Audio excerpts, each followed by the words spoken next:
Hello and welcome back to another guide. My name is Syken. I'm doing guides for tactical games, and today we're going to take a look at Crown Wars Black Prince. This guide is featuring weapons and team compositions, and why both of that is being featured together you're going to see in a second. So I am doing no nonsense, no repeat, heavily compressed and information dense guide, so buckle up and let's get to the gist of it. When we talk about team comps, there are 6 classes, 5 of which you're starting with. The gunner is the 6th class that's being unlocked. I will feature 2 team compositions that are very much viable on all difficulty levels with different focal points. Let's start with the first one. The first team composition, I would call it the balanced team composition. It starts with one of each of the 5 base classes and takes a second flair. You can create variations of the team comp, but I think this one is the strongest balanced team composition there is in the game. So when I talk about balanced team compositions, let's shortly talk about what do you need to balance within the game. There will be missions where it is incredibly helpful to have a lot of AoE damage, so area of effect. Then there will be other missions where it is important to have single target damage. Both of that is given. There are missions where you are fighting very strong, unique boss enemies, so tanking capabilities are required. This team composition has that. And there is utility required to deal with unforeseen circumstances, bad RNG, ads that are coming, or just the eventual damage that you're going to take. So this team composition has that as well. Let's go from left to right quickly. First one, the heart of the team composition is the Alchemist. We're going to run the Alchemist as a bow alchemist. You can equally use a crossbow for that. I use the bow simply because it has better damage and has a couple of better procs on high ground. That gives more DPS to the class overall at the expense of less power, therefore making it more difficult to land poison. However, I noticed that that is not a big problem. I would go with 1 balm, then as soon as you have researched it, 1 to 2 incenses, and then either a poison grenade or a AoE, that's the upgraded poison arrow, to allow for more AoE damage. In terms of the flasks that he's taking with him, I would always take 2 healing flasks and 2 poison flasks. And in terms of the skilling, I am a big fan of the straight left side. Weakening could theoretically be exchanged for alchemical pitch, but other than that, complete left side. Moving on to the Beastmaster. Beastmaster is running as a melee Beastmaster simply because it is higher DPS and we already have 3 ranged characters. So I'm trying to balance out 3 melee characters with the bear together, a 4th melee character. 1 balm, 1 incense, and then whatever you want to take. I took a 2nd balm there, but you can really take whatever you want. The hatchet is the highest DPS one-hand weapon. I would run it with either a dagger for the poison skill, or in this case, the unique weapon as an offhand. In terms of skill, the trainer side is tendentially better than the hunter side. I'm going for coordinated strike into execution. This is a very, very good cooldown dependent single target damage.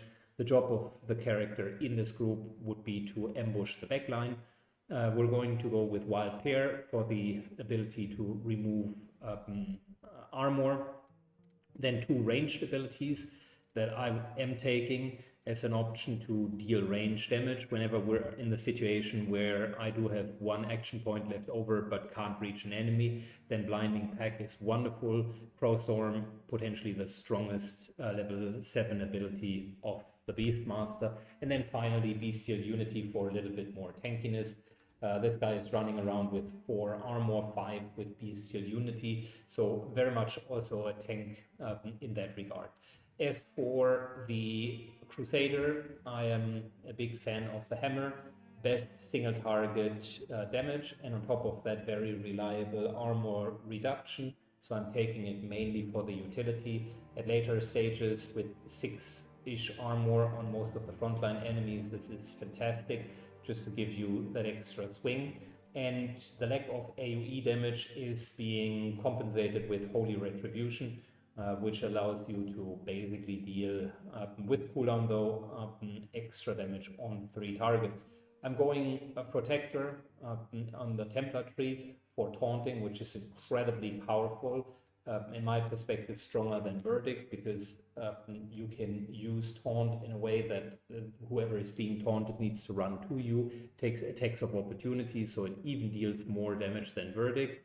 I'm a big fan of Fever, both for the haste, but also more importantly for the small healing.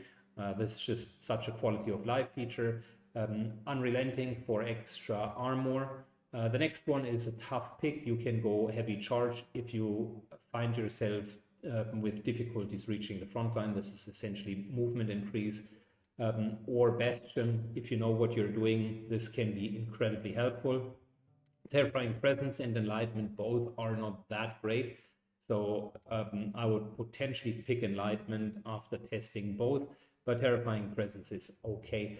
Holy Retribution much better than Guardian Angel, so I would take that one.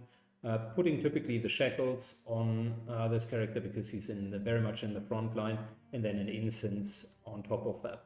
We're running Healing, Incense, and Berserker Potion on the Duelist. We're running the Duelist as a pure tank, with the ability to deal massive amounts of damage depending on which set. So set number 1 is Sword and Board. We're using Light Shield and Sword. Overall, this character has an 80%, 90% reflex, which is crazy. The second weapon is the Halberd. Really what we're going to do is we're going into Weapon Master for additional status effects, parry. This is going to give you 30 extra reflexes, so on top of the normal reflexes, this passive gets you to 90% damage avoidance, combined with Riposte, which whenever you avoid an attack, you fight back with a Riposte strike, is ultra strong. It's the strongest tank in the game. We're using Duel and Distinguishing Duelist for 2 taunt options, which are helpful. And then on top of it, Executioner, just as a ability to regain attack power and MP. You could theoretically do Panis, which will allow you to AoE taunt, and then together with the avoidance, that's pretty good as well. Alright, both of the players have very similar skills. You can run double bow, which I would recommend. The only reason why I do have another weapon here is because it's unique chakram, and that's a little bit stronger than the normal bow. As for the abilities or the extra items, I'm going straight with arrows. I like 2 AoE arrows, 2 single target arrows. These are the upgraded versions. This is 9 fields of AoE. This is 5 fields of AoE plus burning ground. And these here are double debuff single target damage. Since player has the ability to use one of these items for free every round, this is essentially 4 times per combat a third attack for free. In terms of the build, Lone Wolf is a nice extra effect. If you're far enough away from someone else, you get 15% extra crit. Character comes with 45% crit. With the bow that we're having, or with the standard bow that you're having, that's another 15% crit, so you're at 60%. With Lone Wolf, you're at 75%. And if you're using the normal bows, 15 or 20% from not moving, you're at 95% crit, which is just incredibly good. So I will go for Lone Wolf. Sidestep, I prefer that over defensive shot. Oftentimes you're not requiring this, but the sidestep is a good way to get out of melee. Deft Hands is definitely better than Ambush, simply because it allows you to crowd control enemies so that they can't move. The next 2 are passive abilities. One is Toxic Gear. Whenever you crit, you have a chance to poison. With 95% crit chance, that's great. And whenever you crit, you remove armor, making the player the strongest utility and armor remover. And then finally Pincushion, which is up to 5 times attack, triggers these two on top, mind you. So this can very much tear open tanks, enemy tanks, in just one go, or single kill weaker targets immediately. So these two, due to pincushion and the ability to have 3 attacks, are versatile and deal as much, if not more damage than melee characters. We do have 2 tanks. We do have, with the bear, essentially a 3rd tank, but this the Beastmaster here is going to flank and essentially go to the back line. We have AoE damage with the Alchemist and with some of the arrows, as well as Halberd and the Guardian in front. So it has a little bit of everything and plays very well. To not make the guide too long, I will not go into detail of the gameplay. You can watch that with the normal blind playthrough that I've done, and can see how well the team performs. Alright, keeping the guide to a fast pace, the second team that I want to introduce called Damage Overload, based on the fact that it uses a lot of AoE weapons and just overloads the enemy with damage before they can react. So it is more aggressive than the first team, will fare better in close combats and in short engagements where we're basically trying to kill the enemy before they can react. It will not deal that well with longer engagements. The core idea is to add a second Guardian as frontliner. We're using the Greatsword as well as the Halberd for 2 AoE weapons, and we're going to use the Hammer with the Holy Wrath as a 3rd AoE. We're going to use the Hatchet fully leveled as 4th AoE, and we're going to use poison, lots of poison, in order to basically overpower the enemy with more damage than they can fathom. We're going through this a little bit quicker. You can see that all of the frontliners get a Berserker, Elixir, Shackled still on one on the frontliners, the rest is healing. We're having 3 incense instead of 5 or 6. We're going to run with the Flayer on a variety of arrows. We're going to substitute a few of the Balms for poison arrows for the Alchemist. So what has changed here? We're going to look through the build. You're going to see that the front line is heavily relying on Verdict. We're not using Protection or Taunt. We're going to use Self-Heal. We're going to use Charge to be quicker within the enemies, and we're going to use Holy Retribution. One of them is using a hammer, simply to have highest single target damage with Obliterate. The other one is going to use the Greatsword, which has the ability to sweep, and more importantly, Mighty Slash as the starter ability to always hit 3 targets. Similar skilling here. The one that is not using the hammer, I would even go into Retribution, because we're multi-attacking that often that it is very likely we're getting inspired. So it's full Inquisitor until Enlightenment. Enlightenment is basically taken in order to allow each other to get into position via elusive without triggering attacks of opportunity, thus minimizing the damage that we're taking. The Duelist will run with a similar build like in the first time. We're having a tank equipment that we're switching to, but the core of it is really the Halberd.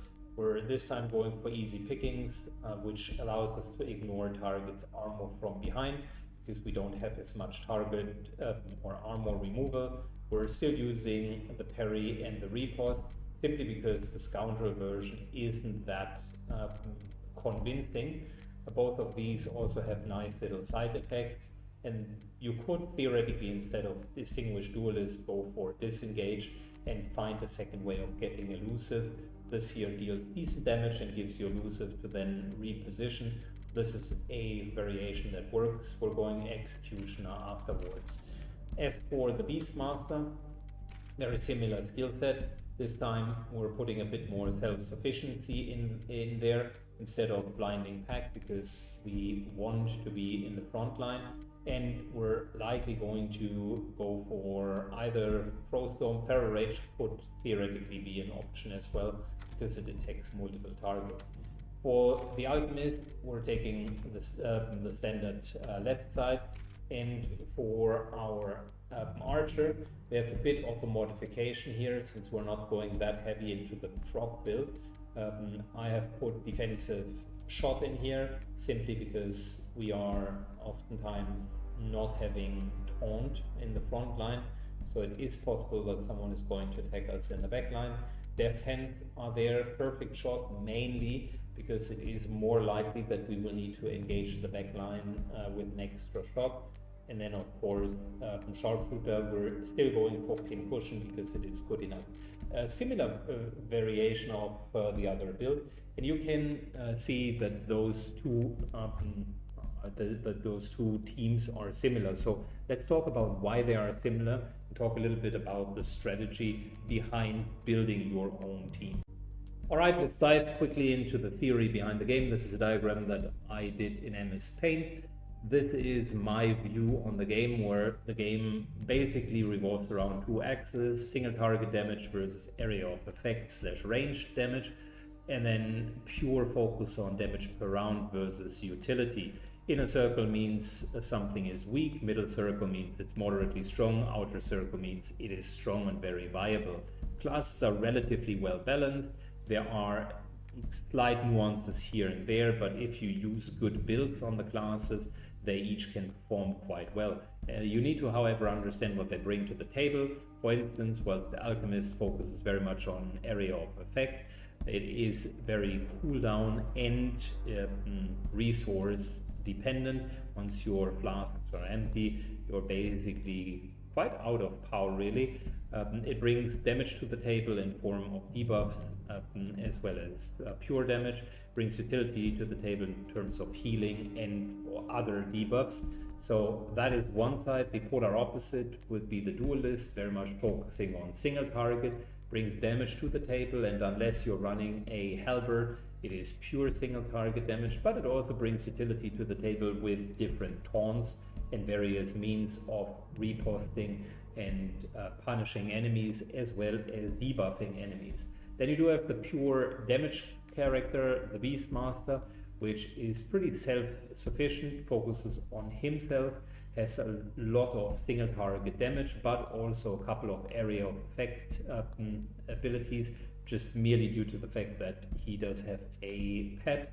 It is more than just one target that he's targeting, or he has the ability to do so. And then on the other side, you do have the Crusader, which is more of a utility character. On the pure skills that the character brings to the table, it has a lot of taunts, buffs for the group, as well as self-buff, self-healing, and also a couple of damage skills, but predominantly more on the single target side rather than the AoE side, just like any of the melee classes would tendentially gradually be more on the single target than on the AoE target side. Then you do have the two ranged character classes, the Flayer being more focused towards damage and single target, and the Gunner being focused towards damage and area of effect. Both of them bring a bit of utility towards it, which is why I haven't just put them right there, but a little bit further down. Good. Let's look at a bit more complexity, because in order to understand how you want to build your team, you got to put into consideration what kind of weapons exist. I put all of the weapons that exist onto the spectrum. You basically do have the halberd and the greatsword as multi or area of effect damage weapons. You do have the two-hand hammer as the single target king of damage. You do have the one-hand axe as a predominantly single target, later also multi-target weapon, which focuses very much on damage, so it's the damage side. On the range spectrum, you do have the bow, single target with a tiny bit of utility, but generally single target damage. And then you do have the more utility weapons, one-hand sword, single target, a little bit weaker. So on the inner cycle, these are kind of tier 2 weapons. If the others would be tier 1 or A tier weapons, then this here on the medium circle is B tier. You have the one-hand sword, which brings the utility to the table that it allows partially to bypass armor, and then on top of that allows you to be a very dodge or evasion based tank. You do have the mace, too rare DPS, but very much armor removal, as well as a couple of buffs for the team and high willpower so that you are not affected by the enemy's spells. Then you do have the throwing axe, which would be really more range based, but not as good as, say, the crossbow or the bow. The crossbow is kind of in between tier 1 and tier 2, so in this middle section is allowing for a higher utility because you do have better chance of lending your skills, specifically the Beastmaster and the Alchemist can benefit from it a bit more than, say, for instance, the Flayer. So this is more a utility weapon, also bypasses armor, but doesn't have the oomph that the bow, for instance, has. And then on the inner spectrum, currently kind of the C tier would be the dagger, single target damage with mainly focus on damage, but it also is trying to emulate a little bit utility by creating poisoning and other triggers for the enemy. So the reason why I bring this up and put it together is if you're now trying to build a team, really what you need to think about is how do I deal with certain situations? How do I deal with several enemies? Your answer is you either bring a alchemist to the table, or you're bringing characters to the table that can wield either of these AoE weapons, which would be bow for the AoE arrows, halberd or greatsword. So trying to be on that outer part with the weapons to maximize the damage. So you want to predominantly want to go for options that are on the outer ring instead of the inner ring, and you want to kind of mix and match so that you do have answers for different situations. So this was an example for AoE. Then you need to ask, how do I deal with single target damage? And the answer would likely be, I need someone who wields a two-handed hammer or a one-handed axe, and I need the classes that can deal very well with single target damage. So if you're just looking at these axes, then theoretically a group out of say a guardian with a hammer, as well as Beastmaster with a one-hand axe, and say a duelist with a halberd, as well as an alchemist with a bow. Those four characters could be a very potent backline for whatever team you're building up. Would be like your first team that you're building up, because it has a little bit of everything that they can bring to the table. Good. Then you're looking at additional scenarios in terms of utility. Who's actually healing? That would tendentially be the alchemist or the gunner if you are on a new game plus.